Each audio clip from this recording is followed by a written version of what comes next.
kunwari may mga special people na nandun, the VIPs, at kung ano-ano pa. So you have to, wait lang, may pumapasok. Okay. So you have to manage all the special needs. The risk management is yan yung may mga mag-o-occur na mga problem, for example, technical problem, 'di ba? Wala kayong kuryente or nag-blackout, that is the risk management. And then mismong tawag dito, mayroong nangyaring hindi maganda on the mismong event. For example, nagpa-concert ka on the open grounds and then nagkaroon ng stampede. So ano ba yung risk management mo doon? For example, na may occurrence na gano'n na mga incident. So, ano yung gagawin mong management on that? The crowd control. Ayan. So, crowd control. For example, sa mga concerts, kasi syempre, hindi mo yan tawag dito mapipigilan yung mga tao if ever yung vibe nila is nandun na. So, dapat may crowd control para mas maayos yung flow at saka traffic nung mismong event area. Next is the event timing. Ayan. So, dapat alam natin, kaya nga tayo may run sheets, di ba? So, sundin natin lahat. Yung oras, di ba? Kunwari, sa ganitong oras, kailangan nandito na si ganyan. Sa ganitong oras, ganito na yung ceremony. So, ganon yung kwan po ng ating flow ng ating program. So, next is the contractor communications. Ayan. So, sa mga suppliers yan, yung mga, kunwari, ang contractor nyo for LED monitor sa inyong stage, di ba? Tapos, nag-bug down, for example lang, di ba? So, dapat, alam nyo yung tawag dito, paano makipag-communicate if ever may mga technicalities or something na mangyari, alam nyo dapat kung ano yung gagawin. Next, the minimization of environmental impact on the site. Ayan, ano ba yung mga environmental impact? Yan yung mga, for example, sabi ko sa inyo yung example natin, nagpa-concert ka on the open ground, for example, sa Luneta Grandstand. So, ano ang environmental impact nun? So, for example, after kasi ng tawag dito, after ng event, syempre maraming mga kalat. So, mayroon bang committee on the tawag dito, nakipag-coordinate ba kayo sa MMDA, ganon. So, dapat, alam nyo dapat lahat nung kailangan na authority to handle all the management on that particular procedures for on-site management. Okay. So, next is the materials to facilitate effective on-site management may include the following: the running sheets or the run sheets, the copies of the agreements with the client, copies of agreements with all contractors, the contact number of all contractors, the contact numbers for emergency services, the briefing papers, predetermined processes and procedures for managing risk to personnel, participants, and the site environment. So, yan po, napaka-importante na dala-dala nyo po lahat yan sa mismong site, sa mismong event. The run sheets, the copies of the agreements sa contractor at saka sa client. Diba? Kasi, syempre, diba, kapag after kasi ng event na yun, babayaran mo yung half nung tawag dito. Kasi yan yung palaging policy.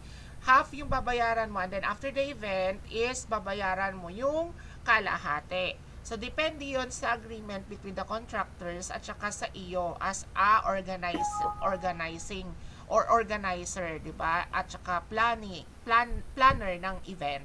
So, yun po. Then, the event briefing may be the face-to-face, in writing, or on the telephone. So, for example, hindi naman po pwede na, kagaya siguro kapag online, hindi kayo mag-face-to-face. Pwedeng online, pwedeng web conference kagaya nito, the orientation and briefing for the event, ano ba yung mga kakailanganin, saan po pwesto. So, ganun lang. So, before the event kasi, dapat nagbi-briefing. So, ganun po. Napaka-importante po yung briefing muna bago yung event. Ayan. So, next, the oversee event setup. Ayan. So, ano-ano ba kapag i-oversee, titignan? Ayan. Ano ba ang mga kailanganin? So, on the relevant contractors may include the venues. Ayan. Kasi, syempre, contractor is yun po yung may-ari ng venue.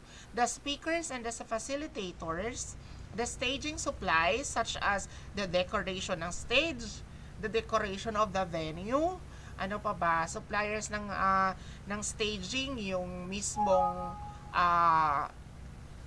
LED background monitor, the lightings, di ba? So, yun po yung mga tawag dito. And then, the display suppliers, for example, mayroon kayong tawag dito, mayroon kayong mga booth sa labas ng mismong venue. So, the display suppliers or yung mga mayroon kayong mga projectors na kakailanganin. So, yan po yung mga suppliers ninyo or the contractors, the caterers, the entertainers, the equipment, hire companies, ayan, yung mga equipment. For example, may mga equipment kayo na meron kayong fireworks display, for example. Ayan. Dahil gusto nyo nga magsunog ng pera. Hindi ko sila maintindihan pag nag-i-event. Bakit may fireworks? Tapos, di ba, ang mahal-mahal nun tapos susunugin lang nila. Ayun. So, yun po yung mga contractors, ibang ibig sabihin or ibang term is ginagamit is suppliers. Ayan. So, next is the pre-arranged operational agreements may related to the correct installation of infrastructure and facilities to ensure minimal impact to the sites. Ayan. So, minsan kasi, may mga venues at saka sites na bawal yung ganito. For example, yung venue ng ganito, bawal magpako sa dingding, bawal magpako ng ganito, bawal tanggalin yan, bawal ilipat yan. Ayun. So, may mga ganong mga instance nagkakaproblema tayo kasi, syempre, hindi na siya masusunod yung sarili nating layout if ever po. So, before kasi ng inspection, di ba, nag-o-on-site sa inspection tayo before mag-daos ng event sa mismong venue, di ba? So, tanungin nyo na siya if ever na may nakita na kayong tawag dito, pwede bang ilipat ito if ever na, pwede bang tanggalin to or ilipat mo namin? Ganon. So, pwede nyo ipaalam, hindi lang yung mismo sa mismong event, pag nag-set up na doon pa lang kayo magpaalam, hindi po pwede yun. Kasi hindi mo mailalagay yan doon sa mismong kontrata. So, nakalagay kasi dun sa policies and conditions doon kung ano yung mga kakailangan ninyo at mga ililipat at saka ilalagay. So, may mga ganong mga restriction minsan. Ayan. So, the availability of the materials and the equipment. The room setups, ayan, staging and technical equipments, the display and signages, the food and beverage arrangement, and the registration area. So, napaka-importante po palagi. Kaya, di ba pinagawa ko kayo ng layout or floor layout ng inyong event kasi doon makikita yan lahat. Kaya, kapag yung layout mo is hindi relative or related doon sa mismong event mo, ibabalik ko yan.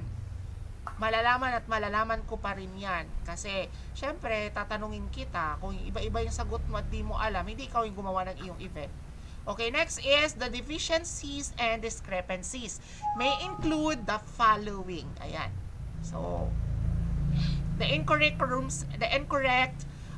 setups, incorrect staging, ayan, the faulty of unavailable technical equipment, the lack of equipment to manage display and signages, the shortage of food and beverage, yan yung mga discrepancy, yung mga nag-occur na incident kapag nasa event na mismo. And then, inappropriate space in registration area and appropriate management of the risk to personnel, participants, and the site environment. So, communication and control mechanisms. Ayan. The guidelines of hierarchy of control and associated reporting lines during the event. Regularity of the updates to the event managers, specific performance indicators, and the contingency plans. Ayan. So, dapat mayroon din kayong contingency. Kaya nga, di ba,